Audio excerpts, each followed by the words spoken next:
One thing I encounter a lot is adults saying, man, the youth are just so lost. But I think the biggest problem with the youth of today are us as adults forgetting that we once were lost and trying to find creative ways to identify with them where they are and let them understand certain things. So again,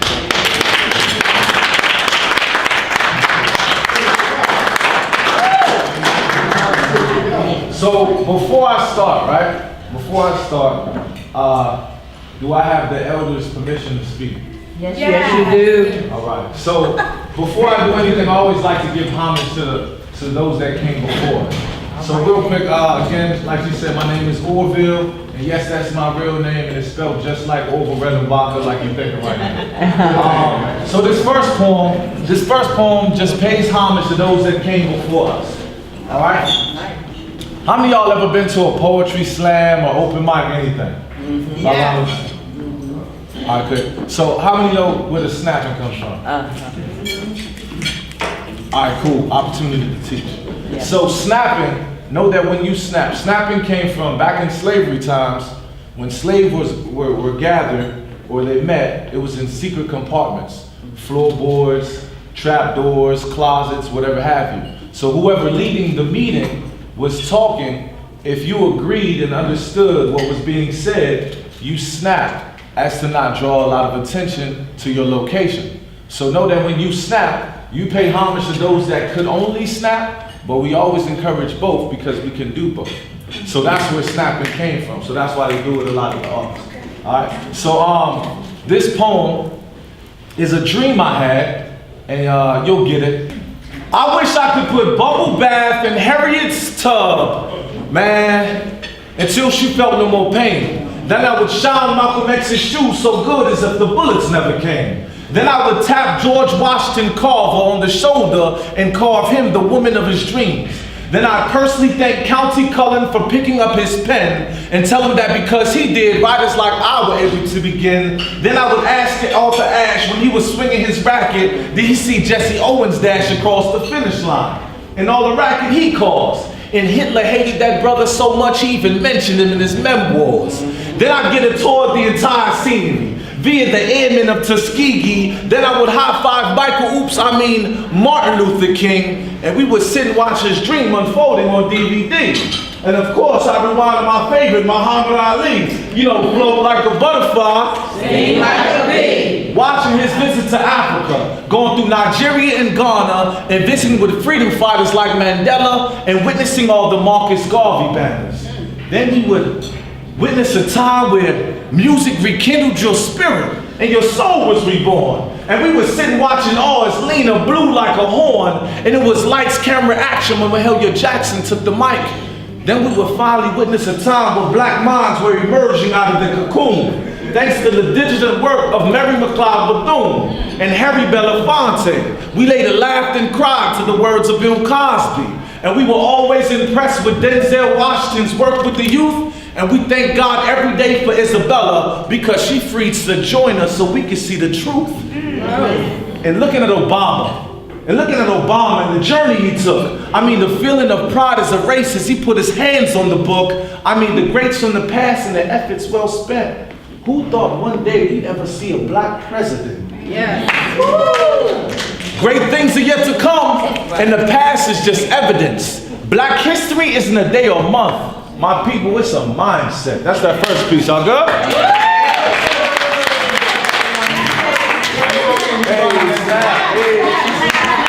You can do both. Appreciate that, King. All right, so I believe that everyone has been given a gift. And your gift is the thing you do best with the least amount of effort. Your gift is the thing you do best with the least amount of effort. And once you start identifying what this gift is, it's your God-given responsibility to be the best you at it. Not better than your neighbor or better than whoever or the best in your area, but just to be the best you at it. I think a lot of times, especially as artists or just individuals, we try to compare ourselves to others around us. You will relieve yourself of so much stress if you just try to be the best you at whatever it is you feel passionate about. So this poem is simply put, it's called Passion. All right? So if you feel me again, feel free to, vibe with me, yell stuff out. You ain't gonna throw me off, I promise. Okay. What do you do when your passion doesn't pay your bills? What'd you say? You said never will? Never will. All right, watch this. Love that, yes. You just tied into the poem, you don't even know. What do you do when your passion doesn't pay your bills? I mean, what container does your passion really fill? See, I feel fulfilled whenever I step up and pour out my heart and soul on the mic, but some audience members still leave empty like, I never spilled anything. So I'm steady thrashing through obstacles, trying to overcome my own doubt, because the Lord told me my passion is the one thing I should never try to live life without. He gave it to me to use, not refuse, so I keep it in mind when it knows one side of reviews like, it's the dude with the dreadlocks again.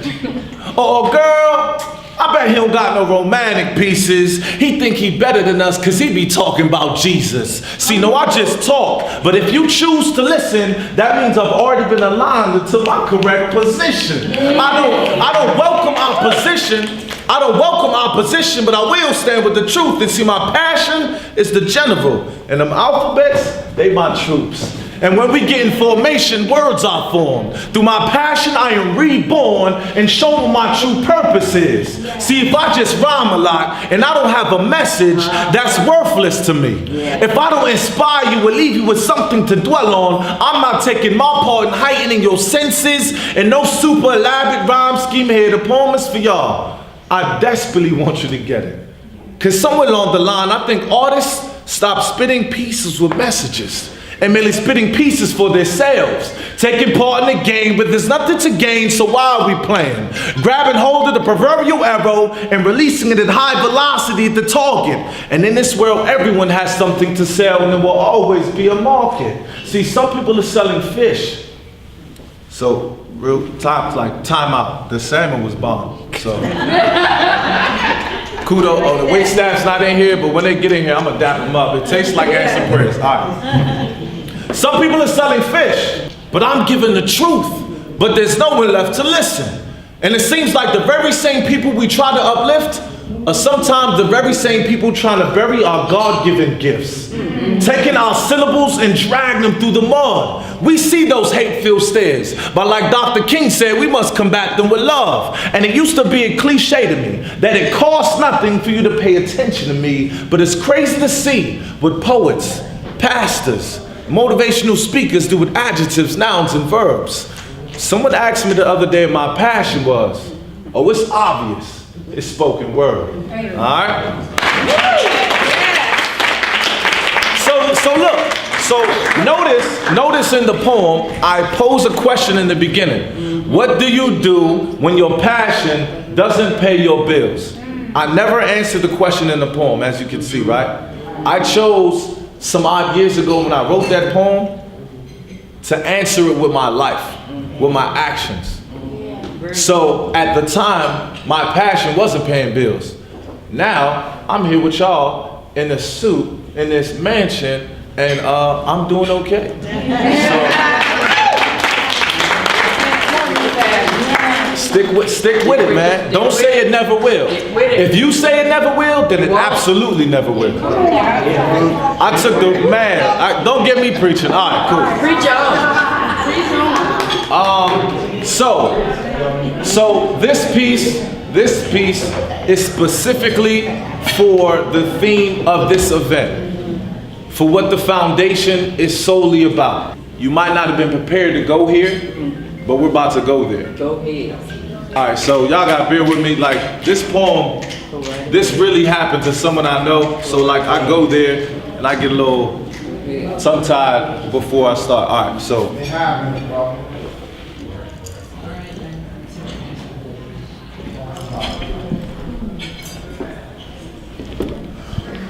How could you? How could you? How could you desecrate Something so delicate, leaving her insides desolate. See, now she messes with the same sex. When good guys approach her, she runs from them. Because of you, she's now scared of men, and it's sad. Because you're the one she trusted the most. Packed up her things and left home because you only enjoyed her company when she was becoming moist. And it's crazy because you told her for heterosexual sex she should wait. But behind closed doors, every day at 4, her body you continue to violate. See, this is an equation that doesn't equate. And you sat and watched as he played with her chest. You need to check your mate because what he's doing with her is no game. And see, there's an old saying that goes, if looks could kill. Well, I'm here to tell you if that saying were true, then I personally would have murdered you.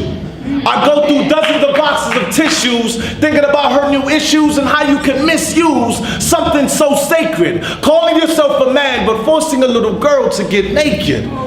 You injected problems with her image. When she talks to people, she now looks down to the ground. You're the reason she's timid. You injected problems with her confidence, forcing your manhood inside her esophagus. Now her body is a sarcophagus for her heart, which is now a tomb, which came from a womb you helped to father. And when you did your dirt, you used condoms. And glad that you did. See, you didn't want to have another kid with your kid. Forcing her to take shots of your kids without the camera lens. And see, you tried to make an amends by buying her affection, playing the good guy this week, but next week trying to fondle her midsection. And there's no prison sentence in life that would ever suffice. But it's okay because God told me he sentenced your consciousness to life. That's that piece. Amen.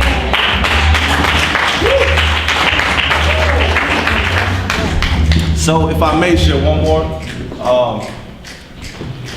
yeah, that's never, man, that's a hard one to share. There's never not a right time to do or say the right thing. I'm not gonna leave y'all there. I know that was kind of, whoa, energy shift. All right, so I'm gonna bring you back. So this last piece is dedicated. How many mothers by round of applause we have in the room?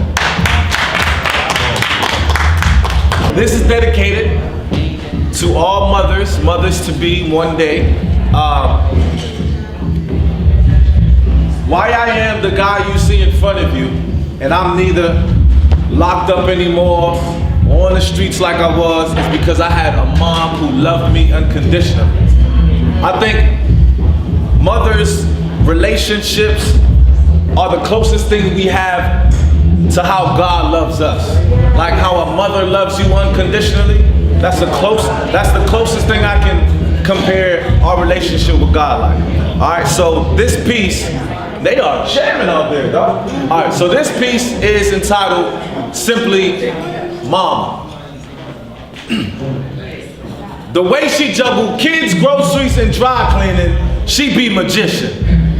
How she hold baby, fold clothes, and do dishes. How she read, clean, and check your homework. And when bellies get the rumbling, she show you how the stove work. You misbehave, you get to see how the belt work. Make work 9 to 5 seem easy like breathing. And still found time to surprise her boys every single season. Looking daunting, tagged, straight, bold face in the eye. Tired as ever, frustrated, never cry. Hardships, never cry. And even when relationships sank with everyone aboard, she never died. Her battle cry be Junior. God don't give you no more than you can bear. Spin that early Langston Hughes in my ear. Life ain't no crystal stare, but with her crystal glare made me always feel important. Told me young I was a king and walked like one, and eventually a queen would come and add adornments to my crown. Always smiling, seldom frown. She'd be amazing and hospitable, as long as my homework was finished. She kept me reading and told me good grades are my business. I witnessed her not eat or sleep for 24 hours. Full-time at work and school, then coming home to a Ninja Turtle / Ghostbusters feud. And even though she was super tired, she'd scream aloud and put all doubt to rest. Y'all know Power Rangers rule. Not knowing she was training Rangers how to tap into the power God gave them. At all stages giving advice. And in her last days she said, Junior, make sure you find a wife for the rest of my life. I vow to make her proud. On behalf of her and all the mothers in the crowd, please stand up now and take your bow. Let's clap it up for the mothers, y'all.